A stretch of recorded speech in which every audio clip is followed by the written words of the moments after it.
बहुत ही फायदेमंद है। तो सबसे पहले फायदा तो भाजपा के नेताओं को उठाना चाहिए अपने बेटे और बेटियों के लिए, भेज दे उनको वहां पर सेना में 4 साल के कॉन्ट्रैक्ट पर। ना सुरक्षा ना पेंशन है, अग्निपथ एक टेंशन है।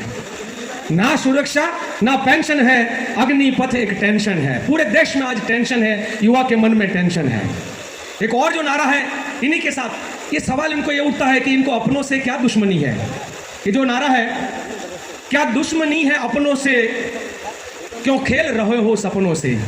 क्या दुश्मनी है अपनों से, क्यों खेल रहे हो सपनों से। ये भारत के युवाओं के सपनों के साथ खेल रहे हैं। जैसे लगता है कि वो दुश्मनी अपनों से है।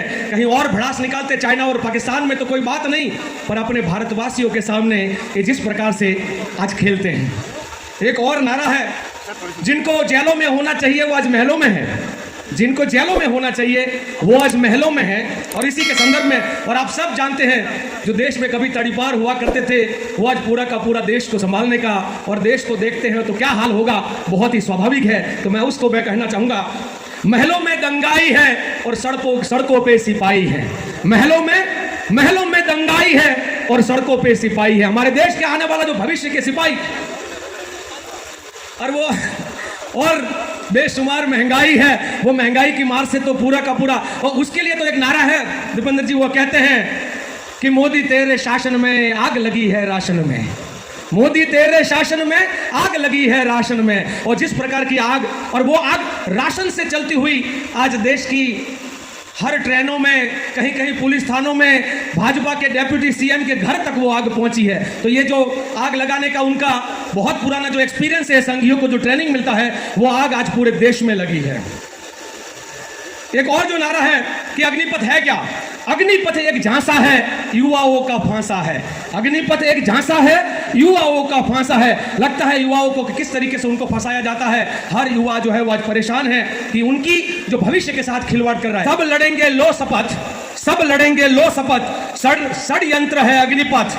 सब लड़ेंगे लो शपथ, षड्यंत्र है अग्निपथ। देश खाता है शपथ, नहीं चलेंगे अग्निपथ, नहीं चलेंगे अग्निपथ। तो ये अग्निपथ के खिलाफ ये देश भर में जो है लड़ाई लड़ते रहेंगे। एक साथी ने भेजा है नारा, ये तो कल रात को बनाए थे, पर एक साथी ने भेजा है, सरहद पर तैनात सैनिक, सरहद पर तैनात सैनिक बनकर देश की ढाल, अग्निपथ योजना लाकर कर दिया इन्हें बेहाल। हमारी पूरी की पूरी सेना को और सेना के सिस्टम को बेहाल करने का जो ये षड्यंत्र है, और उसी के खिलाफ की आज देश के युवा भी लड़ाई लड़ रहे हैं और कांग्रेस उसको समर्थन कर रहा है। मैं दो जो बात है वो कह के मेरी बात को खत्म करूंगा। नारा बोलना था तो बोला। सोच में फर्क है। कांग्रेस की सोच है आजादी का जंग लड़ना था, लड़े, देश को आजाद करवाया, देश की रचना निर्माण का काम करना था, निर्माण का काम। इनका सोच का काम है वो मिटाने का है। इनकी जो सोच है वो मिटाने की है, विध्वंसकारी है। नाम बदल देना, योजना बदल देना, सिस्टम को खत्म कर देना। आज वो वहां तक पहुंचेंगे, पूरी की पूरी देश की जो सेना का जो सिस्टम था, उस सेना के सिस्टम में भी उन्होंने आज आग लगा दी है। और इसीलिए एक सत्ता का नशा है, सत्ता का नशा न नरेंद्र भाई का है और शाह जी का है, न और शाह मिलकर ये सत्ता का जो नशा बना है वो बड़ा खतरनाक है। और इसीलिए कहते हैं कि ना राशन है ना शासन है, आज देश में दुशासन है। आपके घर बीजेपी के जो नेता है, उनके बेटे और बेटियों को अग्निपथ के फायदा लेना चाहिए और उनको सीधे वहां पर जॉब में कल ही उनकी भर्ती कर देना चाहिए देश के लिए। वो क्यों जाके क्रिकेट के बोर्ड में बैठ जाता है या कोई जाके पार्लियामेंट में बैठ जाता है। अगर इनको लगता है कि बहुत ही फायदेमंद है, तो सबसे पहले फायदा तो भाजपा के नेताओं को उठाना चाहिए अपने बेटे और बेटियों के लिए, भेज दे उनको वहां पर सेना में 4 साल के कॉन्ट्रैक्ट पर। नहीं, देखिए, इनका तो यही काम है। वो नरेंद्र मोदी जब गुजरात के सीएम थे तब भी हमारे वहाँ पे गुजरात में कहावत थी, जब कुत्ते को कुछ भी होता था ना वहाँ पे गुजरात में, तब भी बोलते थे इसके लिए मनमोहन सिंह जी और सोनिया जी जिम्मेदार है। और अभी जब भी कुछ भी होता है तो कहीं पाकिस्तान जिम्मेदार होता है या तो कभी विपक्ष जिम्मेदार होता है। वो अपने कुशासन को नहीं समझ पाते हैं। वो जिस तरीके का शासन इस देश में ऐसा क्यों कर रहे हैं, कभी नोटबंदी के नाम पे, कहीं जीएसटी के नाम पे बार बार लोगों को सड़कों पर ला रहे हैं। आज युवाओं को सड़कों पर ला दिया है। जब कोरोना के टाइम पे लोगों को जिस प्रकार से बेहाली, तो ये हर तरीके से नाकामयाब सरकार है। और इसीलिए हमारे साथी भी कहते हैं कि ना राशन है ना शासन है, आज देश में दुशासन है। दुशासन का मतलब दुखद शासन है, और दुर्योधन और दुशासन की जोड़ी जो है उनका शासन है। 75% को क्यों देख रहे हो? 25% पे ध्यान दो ना।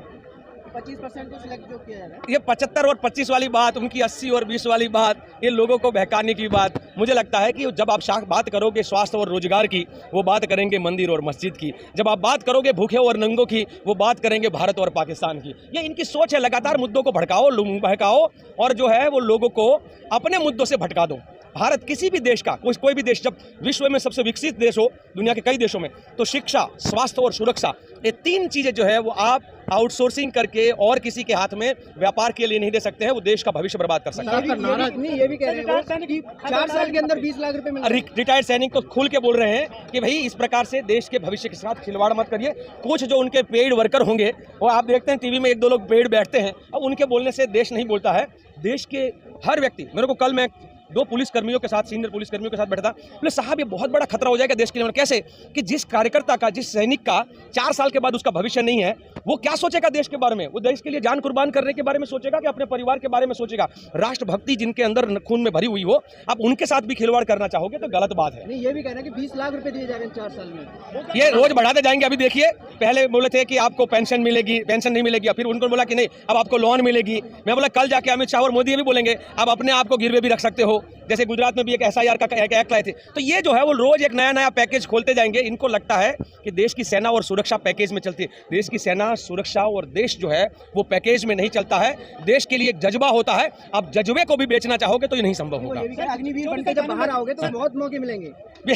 अभी हमारे देश का हम तो चाहते हैं कि जिस प्रकार से प्रधानमंत्री 2 करोड़ रोजगार की बात करते थे हर साल, अब पूरे कुछ कई सालों के बाद वो 1.5 लाख की या 15 लाख के रोजगार की बात करते हैं। उनकी करनी और कथनी में आज देश को विश्वास नहीं है। वो आपको धीरे धीरे पता चल, अगर देश को विश्वास होता, देश के युवाओं को विश्वास होता, तो देश के युवा आज ट्रेन नहीं जलाते, देश के युवा भाजपा का कार्यकर जो पूरा कार्यालय नहीं जलाते, देश के युवा डिप्टी CM के घर तक नहीं पहुंच जाते। उनको मुझे लगता है हमको मानव राष्ट्र बनने की जरूरत है। जाति और धर्म के नाम पे, भाषा और प्रदेश के नाम पर इस भारत को जो बांटने की कोशिश है, उनको तो एक रंगा चाहिए, 2 रंगा चाहिए, हमको तिरंगा चाहिए। हम कहते हैं कि भारत माता की 8 संतान, हिंदू, मुस्लिम, सिख, ईसाई, बौद्ध, जैन, पारसी और बहाई, ये 8 संतान है। और भारत माता कभी अपनी संतानों के बीच में भेद नहीं करती है। ये इनको मैं मानता हूं मुद्दों से भटकने की जगह पे देश की सुरक्षा में ईसाई भी लड़ रहा है, मुसलमान भी लड़ रहा है, हर कोई लड़ रहा है, सिख भी लड़ रहा है, तो हर कोई, उसमें कहाँ धर्म की बात आती है? जब देश के सीमाओं की सुरक्षा की बात आए, देश के युवाओं के, तो उनका कौन कब इस्तेमाल देश की, मैं मानता हूँ बाकी जो भी करो, आपने देश बेचा बहुत बेचा है, आप देश की सुरक्षा के साथ खिलवाड़ मत करो। आर्मी जनरल ने जितना बड़ा डिबेट किया, इस डिबेट को इनकार करते हैं या मानते हैं? किल्लाबंदी बनाकर रखी हुई है इस लोगों ने पूरी तरह से। और देश में मोदी, जब मैं कहता हूँ ये सत्ता का नशा है, ये नरेंद्र भाई का नौ और शाह जी का शाह, नौ और शाह, सत्ता का नशा है, बड़ा खतरा हर जगह पे। आप इतना ही नहीं, उनकी बहुत पुरानी आदत है कि हर जगह पे वो किलाबंदी करते हैं, 144 लगाते हैं, लोगों को उठाते हैं, घर से उठाते हैं, तो ये इनका काम है। और ये बात तो हम कहते हैं, उनको मैं बहुत धन्यवाद दूंगा। और राहुल जी ने अपने जन्मदिन पर ये कहा कि भाई मेरे जन्मदिन को सेलिब्रेट करने की जरूरत नहीं है, युवाओं की लड़ाई लड़ना है, आप युवाओं की लड़ाई में समर्थन करिएगा। आर्मी जनरल ने क्लियर इतनी बड़ी डिबेट में सब चीजें क्लियर जब समझा दी पूरे देश के जो युवा है, तो उसके बारे में आप क्या कहना चाहेंगे? आर्मी जनरल के जो ये डिबेट है, ये फेक है या ओरिजिनल? देखिए, कौन किसके दबाव में क्या कह रहा है उसके बारे में मैं नहीं कहना चाहता हूँ। अरे कौन किसके दबाव में क्या कह रहा है उसके बारे में मैं कुछ नहीं कहना चाहता हूँ। मेरा ये कहना है कि किसी भी देश में अपने सुरक्षा के मामलों में इस प्रकार का खिलवाड़ और हमारे युवाओं के साथ, भविष्य के साथ खिलवाड़ नहीं होना चाहिए। आप भी भली भांति समझते हो, मैं भी भली भांति समझता हूं कि इस प्रकार का और जो बोलने वाले जो लोग हैं, ये जो बात कहते हैं कि नहीं ये बहुत अच्छी योजना है, अगर कोई सीनियर पदाधिकारी भी बोलता है, कोई आर्मी का हो या कोई रिटायर्ड पदाधिकारी भी बोलता है, तो मैं उनको भी रिक्वेस्ट करूंगा कि भैया आप भी 4 साल की स्कीम में आ जाइए, आप भी अग्निवीर बन जाइए। पढ़ाई करता है तो ये ऐसे ग्रेजुएशन की डिग्री दे रहे हैं और साथ ही साथ 11 लाख रुपए भी दे रहे हैं, और उसके बाद वो कुछ भी करे उसकी स्टेबिलिटी तो मिल रही है ना। उसका मतलब क्या है? आज के भाजपा के शासक ये कहना चाहते हैं कि अभी तक की हमारी जो सेना की सिस्टम थी और भारत जो सबसे ताकतवर सेना के रूप में है, तो क्या सिस्टम गलत था? अभी तक क्या हमारी सेना गलत कर रही थी? अभी तक क्या हमारी सेना तो पकोड़े बनाने में भी, पकोड़े भी तो तलवार है, आत्मनिर्भर बनाने। अरे इनका आत्मनिर्भर क्या होता है? ऑक्सीजन खुद व्यवस्था कर लो, अपने रोजगार की खुद व्यवस्था कर लो, अपनी सुरक्षा की खुद व्यवस्था कर लो, ये इनका तो आत्मनिर्भर ही है। इनके ये बिल्कुल आप भी जानते हैं और देश भी जानने लगा है। और इसीलिए ट्विटर पे आप देखेंगे ना, तो मोदी जी की ट्वीट 8 करोड़ फॉलोवर है, फेक फॉलोवर्स के बाद उनसे ज्यादा 4 गुना ज्यादा राहुल जी की ट्वीट को लाइक होता है। और इसीलिए कभी कभी राहुल जी की ट्वीट को भी तो वो लोग परेशान करने की कोशिश कर रहे हैं। ये जो है कि राहुल जी ने कोरोना के टाइम पे जो बोला था, राहुल जी ने रोजगार के बारे में बोला था, राहुल जी ने युवा जो बेरोजगार होंगे तो क्या होगा उसके बारे में, हर चीज सच्चाई हो रही है। मुझे लगता है दूरदर्शी लीडर है वो।